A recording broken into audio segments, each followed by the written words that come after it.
Since buying my 5235 regulator dial annual calendar Patek Philippe, I've had an absolute love affair with the brand. I've fallen in love with the history, with the incredible designs, and of course the incredible watchmaking legacy that Patek Philippe has. So today I wanted to present to you my top 5 favorite modern Patek Philippe wristwatches. So let's get right into it.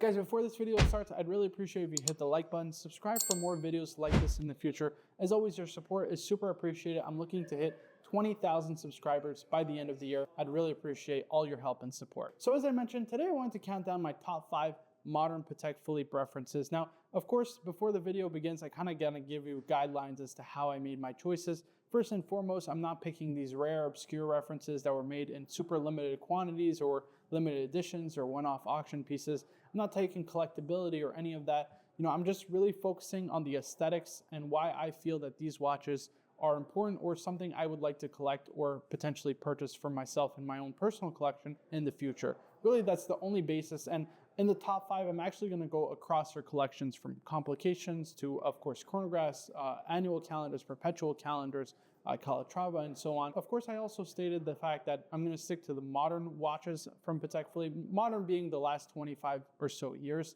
I just think that that is kind of the era of which I'm collecting Patek Philippe and I'm interested in the most. Of course, vintage has its premise and has its reasons why you should collect it. The fact that it was done on a much smaller scale, the fact that it was more handmade, everything that kind of goes into vintage watch collecting, I totally understand, but it's just not what I'm into. And so I'm kind of just sticking to references within the last 25 to 30 or so years. Starting first with what I feel is the quintessential Patek Philippe wristwatch, and that is the Perpetual calendar chronograph. Now, I know I'm going to get a lot of comments about this pick because it is going to be controversial by the standards of Patek Philippe collectors. Now, if we're talking the last 25 years, without a question, without a shadow of a doubt, the one that every single Patek Philippe collector is going to choose is the reference 5970. Now, you can choose the 5970 in pretty much any metal or any variation, the white gold, the platinum, or of course the yellow gold version, or even the rose gold version, all of which are fantastic. I think they only made total about 2,500 5970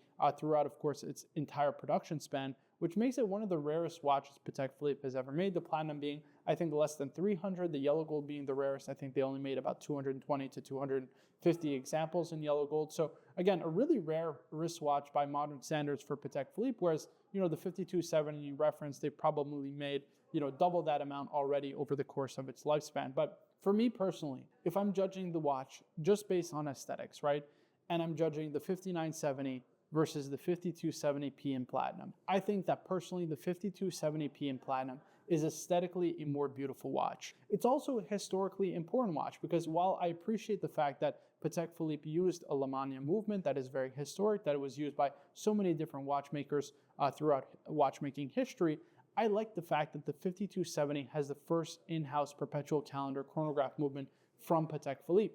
I like the aesthetics, the platinum case with the salmon dial, kind of harkening back to vintage Patek Philippe's, but made with a modern build quality, modern proportions, and modern technology. I think the proportions of the dial, the balance that it achieves, with of course that really intricate case that, no question about it, is highly inspired by the 5970, makes it to be, in my opinion, aesthetically, probably the nicest modern perpetual calendar reference. Will it be the most collectible? I still think that the 5970, just given the small quantities that it was made in, is going to be more collectible than the 5270, no question about it.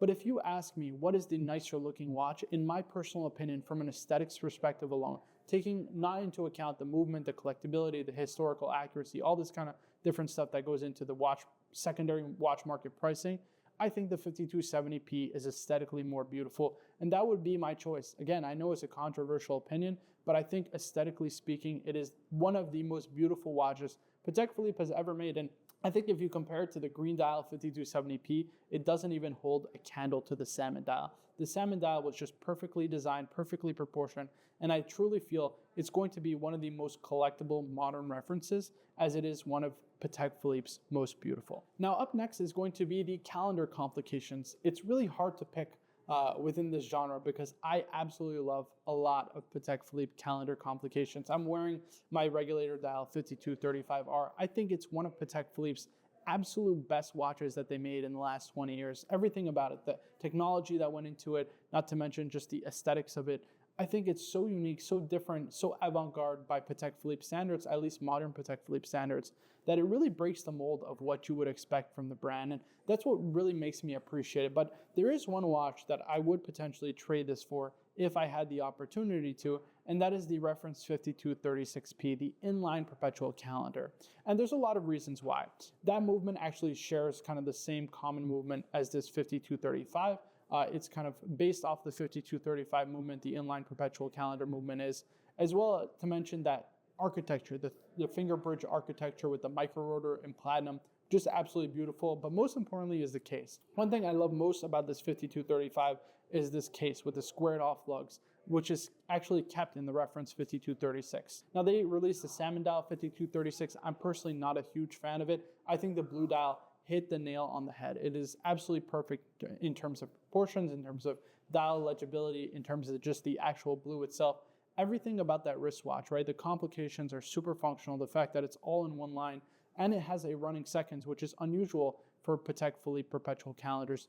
Everything about that watch is just absolutely perfect. And it's one of only two modern Patek Philippe's I think I would trade my 5235 for and upgrade towards. But yeah, the 5236, everything about it, case, dial, movement, it's just absolutely sublime. And I think you can actually get this for a supreme deal. I think the modern retail price, like 140,000, something crazy like that. And these can be had in the mid 80s to low 90s price range, which I think is a steal of a deal for one of Patek's best design watches and one of its most complicated. And again, in terms of the actual movement ingenuity behind it, it's something unique for Patek that I really applaud for creating a brand new movement to display this perpetual calendar format in such a legible way. Okay, next up is going to be probably their most underrated collection, or complication at least, and that is the World Time. For some reason, the Patek Philippe World Times just don't get the love I feel that they deserve for not only the complication, but their overall aesthetics. From the 5130 or the 5230, for example, these are amazingly designed wristwatches that simply don't get the love like an annual calendar, a perpetual calendar, or their chronographs get, and I personally don't understand why. Of course, if I'm talking World Time watches, for me, the holy grail of modern references, again, not taking into account like minute repeaters and all this crazy other stuff, would be the 5231J. The yellow gold with that incredible America's dial is just absolutely to die for. This is a dial that could only be made by two people, and I believe one of the artisans actually retired, which is why they had to change the motif, because it couldn't be replicated by any other artists other than the two artists that were actually working on them. And so they changed the motif to essentially allow for production to be ramped up and have multiple artists working on this reference at one time, which is why they now changed to the kind of Oceania Asian dial in the new 5231G. I just think that the 5231J in particular kind of harkens back to old school World Times, especially with that case design, and the America's dial, of course, being from North America. It just makes sense why I would personally like it, but I just think also the vibrancy and just the different colors just really pop as compared to their other ones. Like, for example, the 5131, which simply just didn't have that incredible effect like the 5231J has. I think this is really the World Time perfected from Patek Philippe, and it is really, without question, my favorite World Time they ever made, potentially that they will ever make, because it's just so balanced, so well made, and just, I think in terms of aesthetic, there's really nothing else like it on the market today. Now, taking a look at their Calatrava lineup, of course, this is probably the best lineup from Patek Philippe, or at least one of the best lineups, and certainly one of the most well-regarded. When we're thinking time-only dress watches, we're thinking Patek Philippe Calatrava. They have been kind of the standard bearer for kind of this genre of watch throughout the watch industry, I would say for the last 60 years or so. And to me, the absolute best modern Calatrava was released actually this year at Watches and Wonders. It is the reference 6196P with that incredible salmon dial in 38 millimeters with a manual wind movement, display case back. Everything again about this wristwatch is just absolutely perfect. They nailed it from an aesthetic standpoint. They nailed it from a thinness standpoint. The fact that it now has a sapphire case back. For me, the 6196P, and as Ben Clymer said, is the best Calatrava they released in a very, very, very long time. And I don't think that they'll be able to surpass this. Everything that they achieve with this, the balance of the dial, the balance aesthetic, And of course, that incredible salmon dial with the oxidized kind of white gold applied indices and hands. Everything about this is just absolute perfection. There's not much I need to say more. This is a watch I would love to add to my collection at some point. And without question, it's one of the best modern Patek Philippe watches that they have made and released in the last 25 or so years, and one of my personal favorites. And finishing off the video with what I feel is the best modern Patek Philippe wristwatch. Now, what is it? To me, if I'm going to think of one complication that defines Patek Philippe more than anybody else, it is a chronograph. And in 2010, they released what I feel is still to this day their best chronograph ever made, and that is the 5170. Now, the 5170 featured the brand's first in-house manual wind chronograph movement, but I think it was really just the return to the kind of old school aesthetics that really sold me. The fact that this is kind of the Calatrava chronograph, right? Something that is super thin, very elegant, and so kind of perfect for the Patek Philippe genre of kind of classical, traditional watchmaking, classical, traditional chronographs.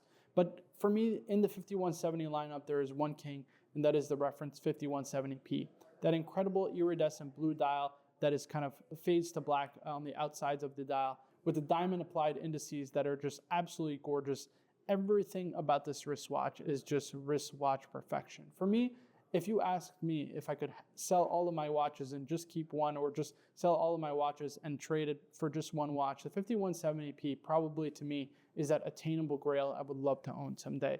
It is just, from an aesthetics, from a kind of historical importance, from even just a pure watchmaking standpoint, everything I am looking for in an amazingly built and beautifully designed Patek Philippe dress watch. And the 5170p for me is without question one of the most important, I think one of the most aesthetically beautiful watches ever made, point blank period, from any watch brand ever. And I think that the 5170 would be probably the one watch I will be chasing in my watch collection for the next 20 or so years. Something that I definitely can't afford today, but I hope at some point I definitely can add in my collection. So guys, these are my top 5 modern Patek Philippe references that are my personal favorite. Let me know what you think down in the comments below. I'd love to get your feedback. As always, let me know what you think are your top 5 Patek Philippe references that you'd love to own someday. It's always good to get your feedback in the comments. If you enjoyed this, please be sure to like the video, subscribe for more videos like this in the future. As always, my name is Marco for Berdini Jewelry. I'll see you guys in the next one.